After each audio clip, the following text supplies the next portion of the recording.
Hey folks, it's Marvin Cash, the host of The Articulate Fly, and we're back with another Central Virginia fishing report with Ethan Martin at TaleTellers Fly Shop. How's it going, Ethan? Oh, I'm doing good today. How you doing today, Mark? I'm getting there. Not fishing as much as I want to, but having a pretty good day. Yeah. I know you're excited. I saw your Instagram feed. You finally caught a gar on the fly in the James River. Yeah, we've gone out a couple of times for them, and it's been doing pretty good. We've slowly starting to dial them in, and I've wanted to do it for a pretty long time. And we concocted a couple of different flies and went out and tried them one night and kind of narrowed in on the fly action that we wanted and which one gave, the best response to the fish. And then we went out again, and we're getting better at it, I guess. So it's a whole lot of fun. It's a weird fishery. Not a lot of stuff written on it or anything like that, but it's also kind of simple. They're a very aggressive fish, but it's a lot of fun. Something cool to do in the James, Well, that's great, and I assume that you'll sell folks the flies and give them the secret if they swing by the shop. Oh yeah. If they come by, I can show them what we're doing.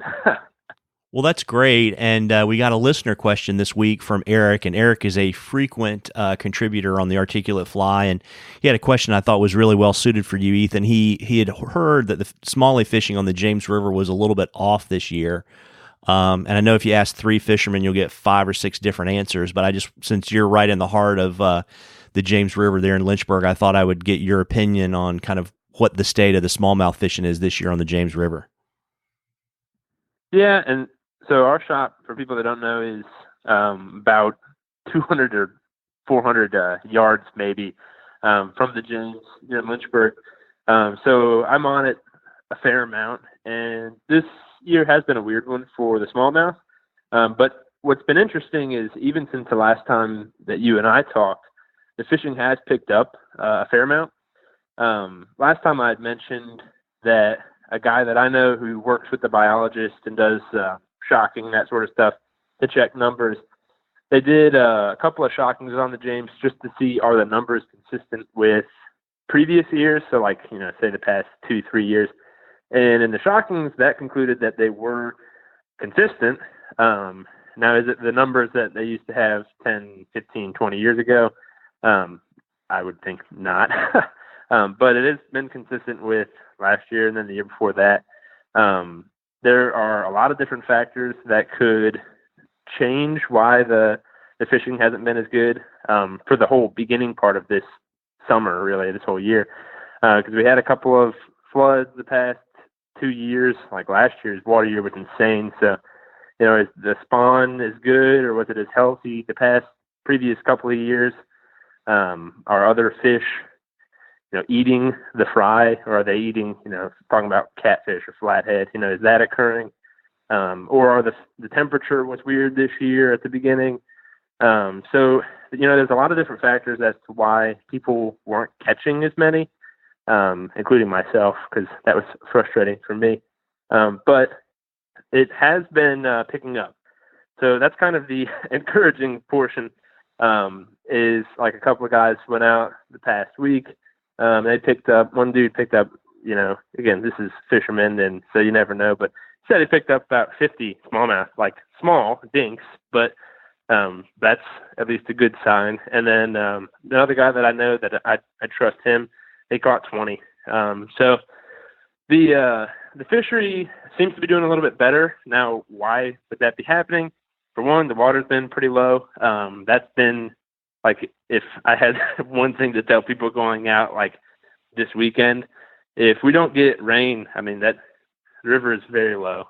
We went out yesterday for a couple of hours, and it wasn't the lowest, that I've ever seen it, but in the area that we were in, it was the lowest that I'd ever seen it. And some of the plants upriver could have been taking some water out to fill up the reservoirs or whatever. But it was low and it was very clear. So the nice thing is that makes it really easy to see fish. And then that works kind of flips so the fish can see you. So in terms of like fishing and this sort of stuff, if you use a little bit longer leader, try not to scare the crap out of fish just by coming right on top of them and fishing. Because that was one thing we were noticing yesterday. I mean, we were fishing for gar. Like, we spent the whole day just cruising around looking for gar. And you'd see smallmouth pretty much everywhere. We spent all yesterday in downtown Lynchburg on the James, but we saw plenty of pockets of smallmouth just kind of cruising about. And as soon as our boat got within 10, 15 feet of them, you'd watch them just go crazy leaving the area. So you've got to kind of stay far off of them when you do see them. But there are fish there, and especially this time of year when it is getting low and it is getting clear. And also as August continues, the cicadas will start, our annual cicadas that we have, they'll start dying off. So the topwater will start picking up even more, and you'll have plenty more shots at fish. So is the James fishing as well as it has been in past years? The beginning half of this summer, I would say the numbers just weren't there. That's what I told you last time that we interviewed too, I think.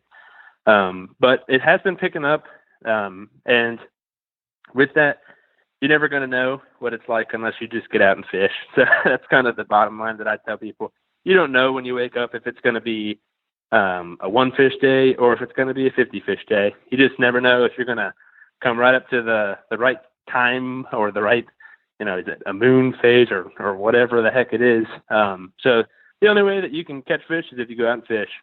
So that's my advice to everybody is, if you want to fish the James, come fish the James. I can give you some advice as to where, if people can give me a call, that sort of thing. But yeah, that's pretty much what I'd say about that. Well, that's really helpful. And folks, keep the questions coming. As always, if we read your question on a fishing report, I'll send you some articulate fly swag, and you'll be entered into a drawing at the end of the season for a TaleTellers Fly Shop gift card. And before I let you go and enjoy your evening, Ethan, why don't you let folks know where they can find you so they can stop by the shop and buy some flies and get some info and get out there and catch a few?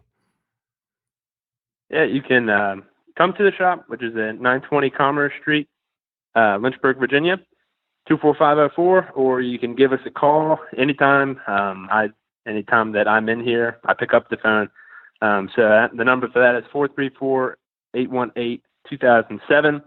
Or you can always email us too. So, if somebody's just traveling through the area and they don't have the time to stop in and, they're too nervous to call on the phone, you can always email or shoot us an Instagram message or a Facebook message. I got a handle on all that stuff, so I always respond. So, yeah, any of those ways, that'll work. That's great, Ethan. Well, listen, I really appreciate it. Everybody get out there, catch a few. The smallmouth bite has been good recently. Tight lines, everybody. Tight lines, Ethan.